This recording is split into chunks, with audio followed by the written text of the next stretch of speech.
The following story has been brought to you by StoriesToInspire.org.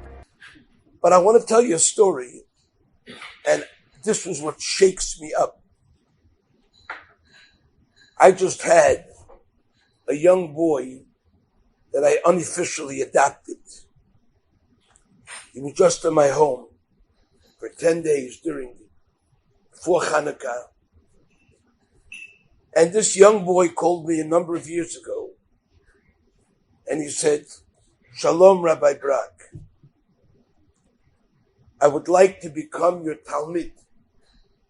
And I said, "My Talmid? You want to come to the yeshiva?" He said, "No, I can't come to the yeshiva." I said, "Where are you calling from?" He said, "I'm calling from Ludwigshafen." I said, "Where in the world is Ludwigshafen?" He said, "It's in Germany." I said, "Near what big city is it?" He said, "It's not near any big city. It's between Speyer and Mainz." I said, "Speyer I heard, Mainz I've heard from history books." But I said, "Is there a Jewish community there?" "No." "You want me to be you want to be my Talmud?" He says, "Yes." I became frum. I said, "No kidding. Who made you frum in Ludwigshafen?" He said, "Rabbi Brog." I said, "How's that?" I said, "How did it start?" He said, a year ago, I was at a music festival in Germany. There were between 400 and 500 young German Jews at this festival. And there was one boy that looked more religious than the rest of them. And I was intrigued. And I went over to him and I said, "How'd you get like this?" He said, "I have my rabbis." He said, "How do you get these rabbis? In your city you have those rabbis?" He said, "No. I got them from Torah Anytime." And he said, "What is that?" And he wrote down for him Torah Anytime, how to get onto it. I came home, I was excited. And I put on Torah Anytime, and I became captivated. I never heard people talk like this. I never saw people who looked like this. Really Jewish looking people. And I couldn't get enough. He was a very, very smart kid, a very high achiever at school. He was recognized by the government for being a very special intellectual kid. And he began to listen and listen. What I didn't know, I looked up and I started to see importance of mitzvot. I didn't know about it. He had to do mitzvot. He had once gone by being taken by the Louder Foundation on a trip to different places, and he had seen a little Yiddishkeit here and there, but he didn't get it.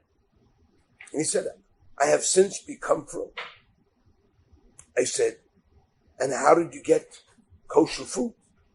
He said, "We only eat dairy. We don't eat any meat in our home for almost a year." He said, "Wow." And I said, "How did you get this? How did you get kosher pots?" He said, "I emailed the Chabad in Frankfurt, and I told them my family would like to become frum, and they sent me 2 pots. And we used those pots. They were a very poor family. They had 5 children. And he told his father that he has to change his ways. He told his mother that she has to start. They didn't speak any English. And he said the way even that I got to know English was a miracle. Because when I was in 6th grade, I failed out of the course of English. And they told me that I couldn't come back to the school.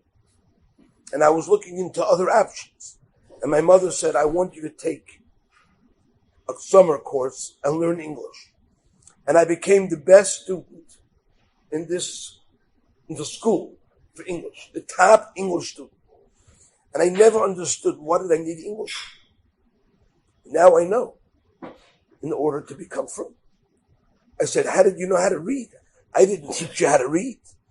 He said, "When I was 5, my older brother was 6.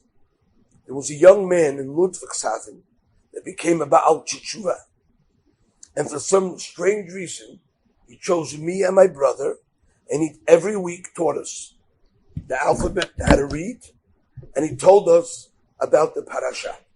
So I know two things before I spoke to you: parasha and the alphabet. And I began to advance. And I told my parents, told my brothers, they got a Chabad to send them a tefillin. They were sharing one pair of tefillin for the family. And the kid was amazing. And I began to learn with him on the phone. Every day I would learn with him on the phone for a few minutes. I would tell him what to prepare, Chumash Rashi. I would tell him how to learn Mishnayos. And we learned, and he had questions. He had a tremendous desire to learn. And we learned, and we learned, and we learned. And one day I said to him, I said, Yosef, I think it's time you go to yeshiva. He said, I can't go to yeshiva. My parents will never allow that. I said, you must go to yeshiva. But before you go to yeshiva, I want to see you. I want to meet you. You see me every day, I never see you. So, I had to arrange it. His parents were very suspicious. Why would you bring our child to America? You don't know him. We pay for a ticket. I said, it's my greatest pleasure. I couldn't communicate with them directly because they spoke Russian and they spoke German. So I got somebody who spoke Russian to be our intermediary, and I brought him to America. The kid was a kadosh v'tahor, and a neshama like I have never seen in my life. He stayed in my home and he learned.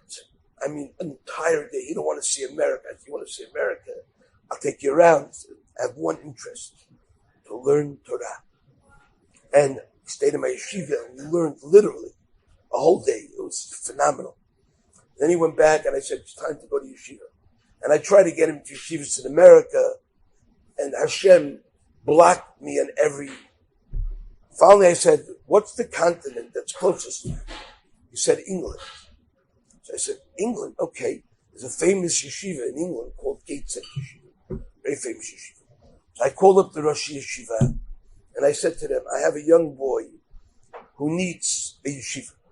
Will you take him in? They said, which yeshiva is he coming from? I said, he's coming from public school. His only classmates are 45 Muslims. He said, we won't even look at him. He said, for that they make Bal Shuvah Yeshiva. This is a high level yeshiva, 350 boys. There's no place for me. Maybe try London. I said, this boy belongs in your yeshiva.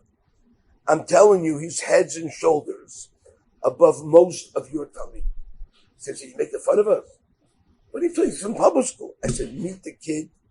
You're going to be overwhelmed from what he knows, from his Yirat Shemayim, from his Midot, Tovot. It's unbelievable. And they wouldn't talk to me. I called them back a number of times, again and again and again. Finally, they said, we'll tell you what we'll do. We'll get him a place to live in Gateshead. We'll give him a place to live and food. You're going to have to pay for that, the room and board. Then we'll provide him with the Rebbe. But you're going to have to teach. You're going to have to pay for this Rebbe to learn it the most of the day. Like a tutor. I said, I accept, and it's my pleasure.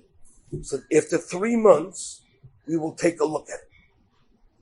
And if we say no, and we probably will say no, you have to give us a star. You have to recite a paper that you're going to remove him from the city in 24 hours. Because we don't want you to dump him on us. And then say, well, it's your problem, you take care of him. We don't know how to deal with this, we can't deal with this. And I got somebody, a Russian rabbi, to call up his parents and explain to him how important it was to go to yeshiva. And his parents acquiesced. They said yes. And then the funny thing was, this person, I sent him to the yeshiva. On the way, he stopped in Frankfurt to daven Shach. The rabbi says, where you going? He said, with a suitcase. He says, where you from? He said, I'm from Ludwigshafen. He said, where you going? He said, I'm going to Gateshead. He said, you're going to Gateshead for what? He said, I'm going to the Gateshead Yeshiva. The rabbi said, you're not going to the Gateshead Yeshiva. It's not for you. You have to go to yeshiva? He said, no. So how can you go to yeshiva? You don't even have a black hat. And Gates is that one bacher without a black hat. He said, I'm going to Gateshead.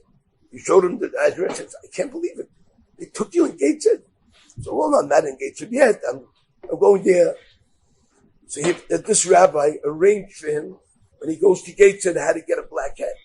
He's that's maybe a present for you. I'm going to get a black hat for you. And he sent him there to Gateshead. He comes to Gateshead. I told him, you're allowed to daven in the yeshiva. Anybody can daven in the yeshiva. I told him, get a prominent seat and sit there. And he sat there and he davened in the yeshiva for 2 weeks. And they watched. And they were overwhelmingly impressed from this young boy. After 2 weeks, they said to him, the Rosh Yeshiva would be happy to meet you. So we arranged the meeting with Rabbi Avram Gurwitz, a Talmid Chacham Muflag, tremendous Adam Gadol, and he met this young boy, and he asked him a question on the Tosafot, and the boy said, I didn't learn Tosafot. So what are we going to discuss? The young boy said, I have a paper with some questions that I wrote down on the Gemara and the Rashi. I could ask them to you. He said, okay, let me hear it. And he told them over the 12 questions that I'd written down. He says, are these the questions you heard from your tutor? So these are my personal questions. My tutor's questions I wrote separately. And he said, these are really your questions? Who taught you even how to write questions? He said, I have a Rebbe in America. And he mentioned my name, who had a Rebbe in Eretz Yisrael in Brisk, named Reb Meir Soloveitchik. And he told his Talmud how to write notes. And the Rebbe told me now how I should write notes. And I write notes. And the Rosh Yeshiva was so impressed, he said, you're welcome in the yeshiva. Take him in the yeshiva right then and there. They even told me, but we don't want to put him in the dorm yet. I said, why not? I said, honestly, we don't want him to get ruined. And this boy sat and learned. Today he's 20 years old, only a couple of years. He's a yeshiva bacher, outstanding. Not Stammerzett. On the way here, it was 2:00 in the morning in England. My phone rings. I look at my phone. He usually doesn't call me this late. I pick up the phone and say, Yosef, it's late. How come you're not sleeping? He said, I'm very bothered with the difficult Rashbam in Baba Batra. In Perik Yesh Nochel. I said, what? It's 2 in the morning. He said, I can't go to sleep. I need your help to resolve a difficulty I have. And I said, we're going here now. Do you know what kind of nachat ruach this is to Ribbon Shalom? This young man, that's Torah anytime. That's just one. His sister now learns in Gateshead Yeshiva for girls. She learns in Gateshead. The father and the mother call me up all the time. They don't understand Torah. They don't listen. They call me up. They're becoming from. It's unreal. It's one little episode. The world is changing. Torah anytime. It's not just another app, another site. This is an oil, a light unto lives that changes people's lives. It's going to bring Yiddishkeit to the furthest corner of the world. Enjoyed this story? Come again. Bring a friend. StoriesToInspire.org